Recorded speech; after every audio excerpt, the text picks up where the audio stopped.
নমস্কার বন্ধুরা, ঘরোয়া রেসিপি কিচেনে আপনাদের স্বাগত জানাই। আশা করি আপনারা সকলেই ভালো আছেন। আজ আপনাদের সামনে দই ফুলকি বা দই ফুলুরি রেসিপি নিয়ে হাজির হয়েছি। এই তীব্র গরমে শরীর ঠান্ডা রাখতে বাড়িতেই খুব সহজ উপায়ে ঝামেলা ছাড়া কিভাবে দই ফুলকি তৈরি করা যায় সেটাই আজকে আপনাদের সাথে শেয়ার করব। আপনাদের কাছে অনুরোধ রইল একবার অবশ্যই বাড়িতে ট্রাই করবেন। এই গরমে দই ফুলকিটা আপনারা টিফিনে রাখতে পারেন। তাহলে চলুন বন্ধুরা রেসিপিটা শুরু করা যাক। দেখুন বন্ধুরা, দই ফুলুরি বানানোর জন্য এখানে আমি 1 বাটি বেসন নিয়ে নিয়েছি। আর আমি কিন্তু এটা আজকে বেসনেই তৈরি করব, কোনো ঝামেলা ছাড়াই, একদম সহজ পদ্ধতিতে। এবার এই বেসনটাকে আমি একটা এরকম বড় পাত্র নিয়ে নিলাম। এই পাত্রের মধ্যে আমি এই বেসনটা ঢেলে নিলাম। সাথে দেখুন এখানে আমি 2টো মিডিয়াম সাইজের পেঁয়াজ একদম চপিং করে নিয়েছি।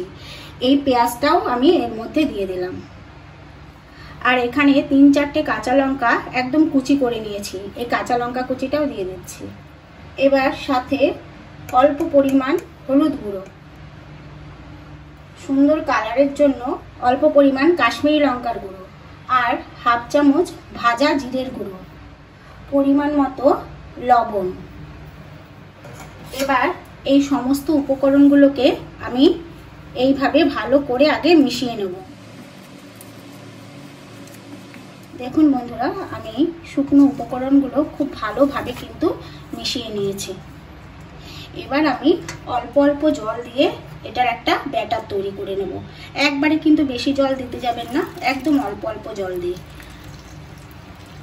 আর বন্ধুরা, এই দই ফুলকি বা দই ফুলুরিটা কিন্তু ডাল দিয়েও তৈরি করা যায়, কিন্তু একবার বেসন দিয়ে এইভাবে করে দেখবেন। ডাল দিয়ে করতে গেলে অনেক ঝামেলা হয়, বেসন দিয়ে একবার এইভাবে তৈরি করে দেখবেন, খুব সুন্দর হয়। কিন্তু এইভাবে অল্প অল্প করে জল দিয়ে ব্যাটারটা তৈরি করে নিতে হবে। দেখুন বন্ধুরা, বেসনটাকে কিন্তু আমি খুব ভালো করে এইভাবে ফেটিয়ে নিয়েছি। আর এর থিকনেসটা রয়েছে কিন্তু এই রকম। আর একটু সামান্য জল দিতে হবে। এই ব্যাটারটা কিন্তু শক্ত শক্ত তৈরি হবে না, একটু একদম জলের মতোও না, আবার একদম যে ঘন সেই রকমও না। সেই দিকে কিন্তু আপনাদের খেয়ালটা রাখতে হবে। আরো ভালো করে একদম ফেটিয়ে নেব।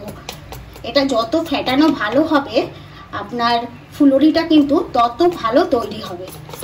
দেখুন বন্ধুরা, আমি কিন্তু বেসনটাকে খুব ভালোভাবে ফেটিয়ে নিয়েছি। আর আপনারা বুঝবেন কিভাবে যে বেসনটা ফেটানো হয়েছে, তার জন্য দেখুন আমি এখানে একটা পাত্রে জল নিয়ে নিয়েছি। এবার আমি এখান থেকে একটু দিয়ে দিচ্ছি। যদি এটা উপরে ভেসে ওঠে তাহলে ভাববেন যে আপনার বেসনটা খুব ভালো করে ফেটানো হয়ে গেছে। দেখুন আমি দেওয়ার সাথে সাথে কিন্তু এগুলো জলের মধ্যে ভেসে উঠছে, তাহলে আমার বেসনটা কিন্তু খুব ভালোভাবে রেডি হয়ে গেছে। এবার আমি এটাকে 10 মিনিটের জন্য ঢাকা দিয়ে রেখে দিচ্ছি। এখানে আমি 300 গ্রাম টক দই নিয়ে নিয়েছি। আর দইটাকে কিন্তু দেখুন আমি খুব ভালো করে ফেটিয়েছি মিনিট 5 ধরে। এবার এর মধ্যে আমি কিছু মশলা দিয়ে এটাকে ঢাকা দিয়ে রেখে দেবো। ছোট চামচের 1/2 চামচ লঙ্কার গুঁড়ো দিয়ে দিলাম। এই লঙ্কার গুঁড়োটা দিলে কিন্তু এই দই ফুলকিতে কালারটা খুব সুন্দর আসবে। আর আমি এই ছোট চামচের 1 চামচ বিট লবণ দিলাম। আর বিট লবণটা কিন্তু এখানে অবশ্যই দিতে হবে। আর অল্প পরিমাণ সাদা লবণ যেটা, সেটা দিয়ে দিলাম। আর এখানে আমি ভাজা জিরের গুঁড়ো 1/2 চামচ দিয়ে দিলাম। এবার এগুলোকে আবার খুব ভালো করে মিশিয়ে নিতে হবে। দেখুন বন্ধুরা, আমি দইটার মধ্যে মশলাগুলো দিয়ে ভালোভাবে মিশিয়ে এবার এটা একটু রেখে দিচ্ছি। এবার আমি আরেকটা পাত্র নিয়ে নিচ্ছি, একটু বড় দেখেই পাত্রটা নিয়েছি। এবার এর মধ্যে আমি একটু জল দিয়ে দিচ্ছি, নর্মাল জল যেটা, সেই নর্মাল জলটা দিয়ে দিচ্ছি। এবার এর মধ্যে আমি এরকম চামচের 2 চামচ চিনি দিয়ে দিলাম। এখন 1 চামচ লবণ দিয়ে দিলাম। এখানে আমি একটু ধনেপাতা কুচিয়ে নিয়েছি, এই ধনেপাতা কুচিটা দিয়ে দিচ্ছি। আর সাথে এমনি গোটা 4টে কাঁচা লঙ্কা। ভালোভাবে মিশিয়ে এটাও আমি সাইডে রেখে দেব। দেখুন বন্ধুরা, 10 মিনিট বাদে আমি ঢাকাটা তুলে নিচ্ছি। দেখুন বন্ধুরা, তেলটা খুব ভালোভাবে গরম হয়ে গেছে। এখন গ্যাসের ফ্লেমটা লো করে তারপর আমি ছোট ছোট বড়ার শেপে দিয়ে দিচ্ছি। এইভাবে ছোট ছোট বড়ার শেপে দিয়ে দিতে হবে।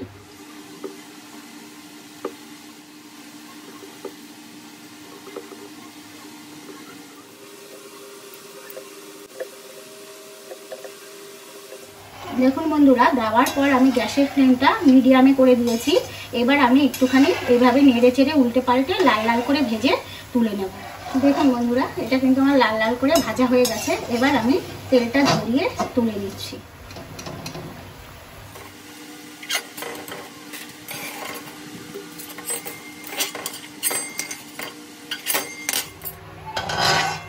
দেখুন বন্ধুরা, এইভাবে বাকিগুলো দিয়েও আমি ভেজে তুলে নেব।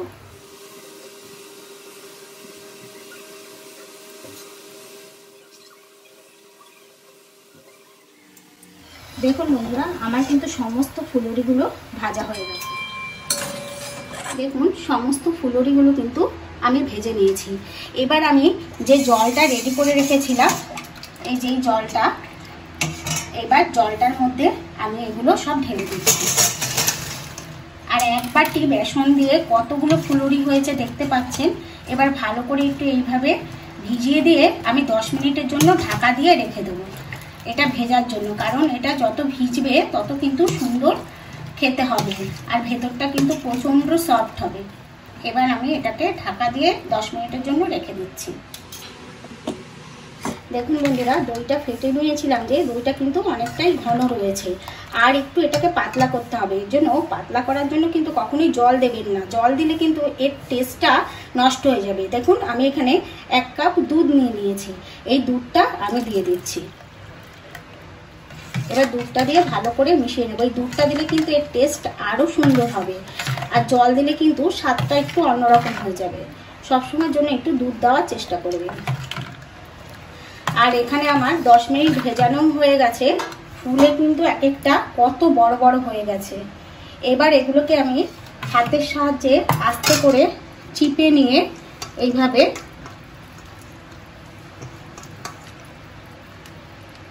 দেখুন, এইভাবে জলটাকে প্রেস করে বের করে দেব।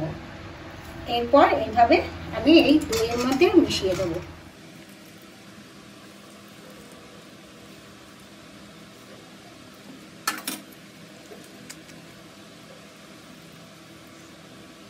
দেখুন বন্ধুরা, বড়াগুলো দিয়ে এবার এইভাবে কিন্তু দইয়ের সাথে ভালো মতো মিশিয়ে দিতে হবে, যেন এরকম ডুবে ডুবে থাকে।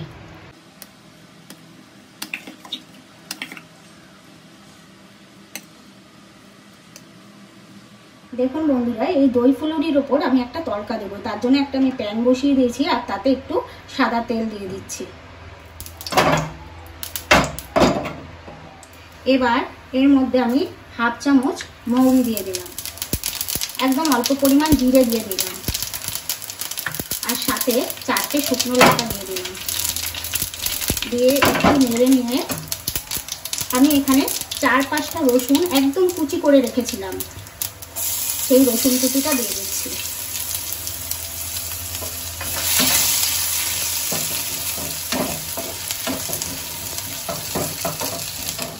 আর এখানে আমি কয়েকটা কারি পাতা নিয়ে নিয়েছি, এই কারি পাতাগুলো দিয়ে দিলাম।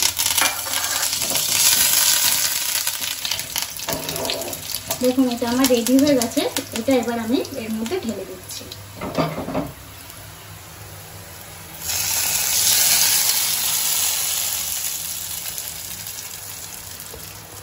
দেখুন বন্ধুরা, ওপর দিয়ে কিন্তু আমি তরকাটা দিয়ে দিলাম, দিয়ে একটু এইভাবে মিশিয়ে দিচ্ছি। আলগোছাই একটু মিশিয়ে দিতে হবে। আর বন্ধুরা, এইভাবে যদি দই ফুলকি বা দই ফুলুরি আপনাদের ভালো লেগে থাকে, তাহলে অবশ্যই কিন্তু বাড়িতে একবার ট্রাই করবেন। আর ভালো লাগলে আমাকে একটা কমেন্ট করে জানাবেন, সবার সাথে শেয়ার করবেন। আর নতুন বন্ধুরা, আমার চ্যানেলটি সাবস্ক্রাইব করে পাশে থাকা বেল বাটনটি প্রেস করে দেবেন পরবর্তী ভিডিওর নোটিফিকেশন পাওয়ার জন্য। দেখুন বন্ধুরা, আমার দই ফুলুরি বা দই ফুলকি পরিবেশনের জন্য রেডি।